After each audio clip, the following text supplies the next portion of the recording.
오늘 본문 말씀은 출애굽기 10장 21절에서 29절의 말씀입니다. 주어진 본문의 말씀을 저와 여러분이 교독하시겠습니다. 그때 여호와께서 모세에게 말씀하셨습니다. 하늘을 향해 내 손을 뻗어 이집트 땅에 어둠이 닥치게 하여라. 그 어둠으로 말미암아 그들은 앞을 더듬으며 다녀야 할 것이다. 그리하여 모세는 자기의 손을 하늘로 향해 뻗었습니다. 그러자 짙은 어둠이 3일 동안 온 이집트 땅을 덮었습니다. 아무도 3일 동안 서로 볼 수 없었으며 자기 자리에서조차 일어나지 못했습니다. 그러나 온 이스라엘 자손이 있는 곳에는 빛이 있었습니다. 그러자 바로가 모세를 불러 말했습니다. 좋다, 가서 여호와를 경배하여라. 단 너희 양들과 다른 가축들은 두고 가거라. 그러나 모세는 대답했습니다. 저희가 저희 하나님 여호와께 드릴 희생 제물과 번제물을 갖고 가게 해주십시오. 저희 가축들도 데려가야 합니다. 한 마리도 남겨둘 수 없습니다. 이는 저희가 그것을 저희 하나님 여호와를 경배하는 데 써야 하기 때문입니다. 저희가 거기 도착할 때까지는 무엇으로 여호와께 경배해야 할지 모릅니다. 그러나 여호와께서 바로의 마음을 강팍하게 하셨기 때문에 바로는 그들을 보내주려고 하지 않았습니다. 바로가 모세에게 말했습니다. 내 눈 앞에서 썩 물러가라. 다시는 내 눈앞에 나타나지 마라. 내가 다시 내 얼굴을 보는 날에 너는 죽임을 당할 것이다. 29절 함께 읽겠습니다. 모세는 대답했습니다. 말씀 한번 잘하셨습니다. 제가 다시는 당신 앞에 나타나지 않겠습니다. 아멘. 오늘 본문은 출애굽 전 9번째 재앙인 흑암의 재앙을 다루고 있습니다. 사실 9번째 재앙으로 오기까지 바로가 강팍하여서 이스라엘 백성을 놓아주지 않았다는 게 신기할 정도입니다. 이제 애굽 주변에 있는 나라들도 다 소식을 들었겠죠. 애굽에서 이상한 일이 일어나고 있는데 이스라엘 여호와 하나님이라는 신이 그 재앙을 일으키셨다. 이런 소문이 가나안까지 퍼졌을 것입니다. 그 소문을 들은 자들은 전부 간담이 녹았을 것입니다. 하나님의 백성이 애굽이라는 강대국 안에서 탈출하여서 가나안 땅을 차지하러 올지도 모른다니 정말 그 간담이 녹을 만도 하겠죠. 하나님이 바로의 마음을 강팍하게 하신 것도 다 이런 이유 때문입니다. 특별히 이번 9번째 흑암 재앙부터는 바로에게 명령을 전하라는 말씀도 바로를 향한 경고의 말씀도 없이 모세에게 흑암 재앙을 선포하신 후에 모세가 손을 뻗자 곧바로 흑암 재앙이 시작됩니다. 결국엔 하나님의 주권이죠. 하나님은 전능하시고 공의로 심판하시는 분이시지만 또한 자비로우시어 아무리 이방 민족이라도 피할 길을 내어주시는 분이십니다. 그래서 아홉 번째 재앙이 임하기 전까지는 하나님께서는 먼저 애굽 왕 바로에게 경고하십니다. 그러나 하나님은 결코 꼭 그렇게 하실 필요까지 없는 분이시라는 사실도 알려주십니다. 하나님의 주권으로 바로 심판을 내리실 수도 있다는 것을 또한 이 본문을 통해서 알려주시는 것이죠. 사실 인간은 하나님께 이 세상에서 겪는 일들에 대해서 따질 수 없는 존재들입니다. 하나님, 왜 나를 이렇게 창조하셨어요? 왜 내가 이런 일을 겪어야 하죠? 이렇게 따질 수 없다는 것이죠. 이 죄 많은 세상에서 타락한 인간을 위해서 아들을 내어주심으로써 구원을 주신 사실만으로도 사실 우리는 감사해야 하는 것이죠. 사실 그 십자가의 사랑이 전부죠. 하나님께서 우리 가운데 허락하신 전부의 사랑이라는 것이죠. 그 사랑을 받은 자들은 어떠한 불평도 사실 할 수 없다는 것입니다. 그럼에도 불구하고 하나님은 우리에게 기회를 주십니다. 마음이 강팍한 자들, 하나님을 거부하는 자들에게도 피할 길을 내어 주십니다. 내 삶에 하나님의 경고가 있다는 것은 하나님이 여전히 나를 사랑하시고 계시다는 증거입니다. 아직 기회를 주시는 것이죠. 아직 너 기회가 있어 라고 말씀하시는 것과 같습니다. 하나님은 물론 우리에게 좋은 것을 주시기 원하시지만 내가 잘못된 길로 가고 있을 때 경고하시고 때로는 재앙을 통해서 우리의 마음을 책망하시고 바른 길로 인도하십니다. 그렇다면 지금 현재 코로나 팬데믹 상황을 맞이하고 있는 우리는 이 코로나라는 재앙을 어떻게 받아들여야 할까요? 단지 마냥 빨리 끝나기만을 그냥 막연하게 기다려야 할까요? 저는 경고하시고 고치시기 원하시는 그 하나님의 뜻을 발견해야 한다고 생각을 합니다. 나는 지금 현재 하나님의 경고를 어떻게 받아들이고 있습니까? 여전히 내 마음이 강팍한 채로 닫혀 있지는 않은지 우리는 나 자신을 돌아보아야 할 것입니다. 어쨌든 저쨌든 이 세상은 하나님의 뜻대로 흘러가게 될 것입니다. 백신이 나를 구원해 주는 것이 아니라 인간의 기술이 장차 닥치게 될 어떤 새로운 재앙으로부터 지켜주는 것이 아니라는 것입니다. 그것들이 우리를 지켜주지 못하죠. 그러나 하나님께서는 하나님의 백성을 보호하십니다. 애굽의 흑암이 온 땅을 덮어서 3일 동안 서로를 볼 수 없고 자기 자리에서조차도 일어나지 못했지만 그러나 온 이스라엘 자손이 있는 곳에는 빛이 있었다라고 기록하고 있습니다. 하나님이 직접 자기 백성들을 보호하시는 것이죠. 백신이 나를 지켜주는 것이 아니라 의료기술과 복지가 나를 지켜주는 것이 아니라 하나님이 직접 나를 보호하십니다. 우리는 내가 의지하고 있는 존재가 누구인지 점검해야 합니다. 물론 백신을 맞지 말고 인류가 주는 기술의 혜택을 받지 말라는 그런 말이 아닙니다. 저도 백신을 맞았습니다. 그러나 그러한 것들을 무조건적으로 신봉하고 의지하지 말라는 것이죠. 나의 생명의 주권은 오직 하나님께 달려있기 때문입니다. 결국 이 9번째 재앙은 애굽이 가장 의지하고 있던 태양의 신 호루스를 친 것입니다. 그들은 태양을 숭배하고 있었기 때문에 이 태양의 신 호루스를 숭배하고 있었기 때문에 자신들이 의지하고 있었던 신이 아무것도 할 수 없는 무능력한 우상이라는 사실을 이번 흑암 재앙을 통해서 알게 된 것이죠.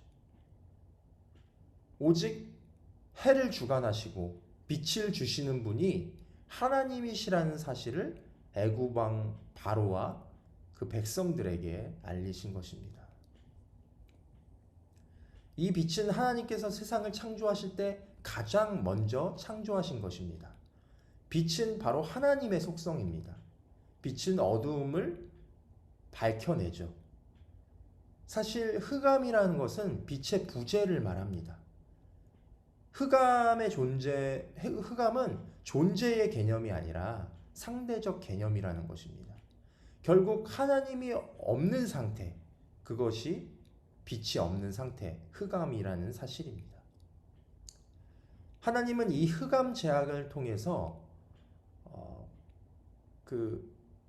애굽 왕 바로와 그의 백성들에게 하나님이 어떠한 분이신지를 알리시고 드러내셨습니다. 태양을 주관하시는 분, 빛을 주관하시는 분이 바로 하나님이시구나. 그들은 그제서야 그런 생각을 했을 것입니다. 바로도 더 이상 부인할 수 없는 하나님의 이적을 보았기 때문에 하나님을 인정하지 않을 수가 없었겠죠. 그러나 여전히 그 바로 안에는 강팍한 마음이 있었기 때문에 쉽게 이스라엘을 놓아주지 않고 타협점을 찾습니다. 너희는 가서 여호와를 섬기되 단 너희 양들과 가축들을 두고 가라는 것입니다. 바로는 이스라엘의 출애굽을 막을 수 없다는, 자신의 힘으로 막을 수 없다는 사실을 직감했습니다. 그러나 어떻게 하든 손해보고 싶지 않았기 때문에 너희 몸만 나가라는 것이죠. 너희 소유를 다 애굽에 남겨두고 너희 몸만 나가서 여호와께 제사하라 라고 타협점을 찾은 것입니다. 여전히 강팍한 마음을 버리지 않았던 것이죠. 여러분, 거듭난 주의 백성이라도 죄악은 계속해서 진득진득하게 달라붙어서 잘 떨어지지 않은 채로 믿는 사람을 괴롭힐 수도 있습니다.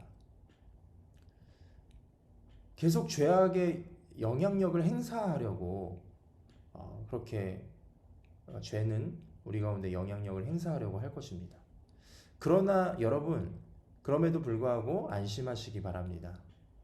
하나님께서는 그의 주권대로 하나님의 백성을 구원하십니다. 뿐만 아니라 옛 습관으로 남아있는 그 애굽의 때를 벗기시기 원하십니다. 아무리 바로가 끝까지 발악을 한다고 해도 이스라엘을 구원하시고자 하는 하나님의 뜻을 막을 수 없었습니다. 모세는 바로에게 여호와께 드릴 제물을 위해서 가축을 데려가야 한다고 그렇게 바로에게 말했습니다. 사실 하나님의 목적은 이스라엘의 완전한 출애굽입니다. 완전한 구원이죠. 이것은 단지 개인의 구원 차원이 아니라 민족을 선택하시고 다스리시는 하나님의 구원 계획이었습니다. 또한 그 민족을 통한 온 인류를 구원하시기 위한 하나님의 큰 그림이기도 했습니다. 민족과 민족이, 나라와 나라가 전쟁을 할 때 그 전쟁이 치열하면 치열할수록 사실 상처가 깊게 남게 됩니다. 그런 전쟁은 이긴 게 아니죠.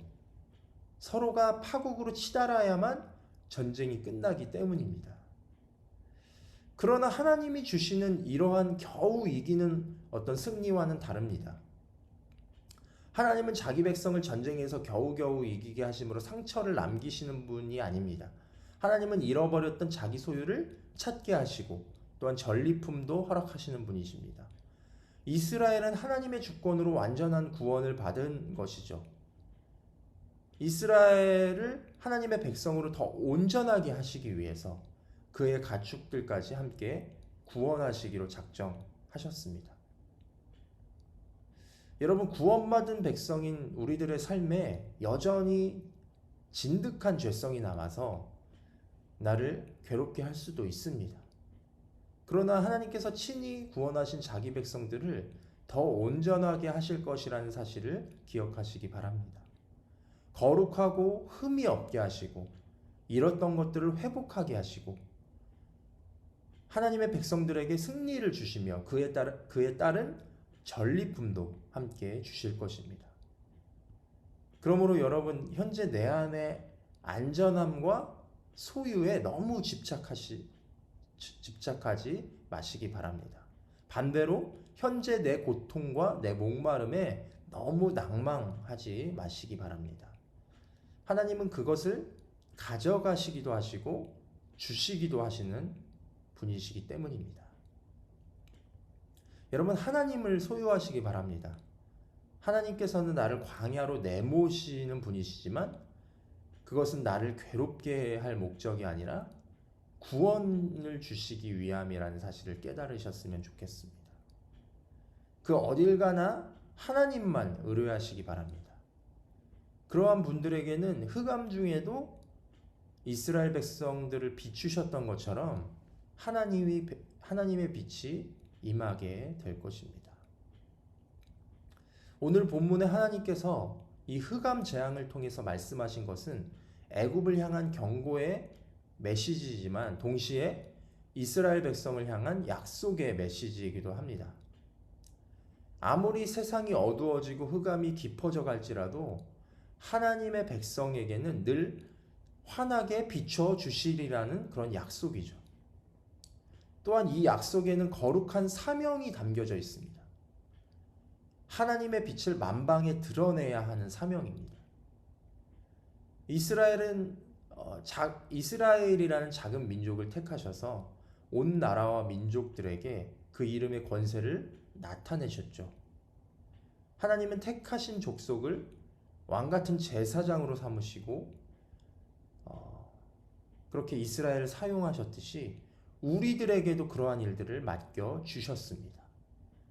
택함 받은 사람들을 통해서 많은 이들에게 빛을 전하는 사명이 지금 현재 그리스도인으로 살고 있는 우리에게도 동일하게 주어진 것입니다. 그러므로 여러분, 우리는 담대해야 합니다. 흑암이 깊어질수록 우리는 더욱더 그래야만 합니다. 동이 트기 전이 가장 어둡다고 하죠.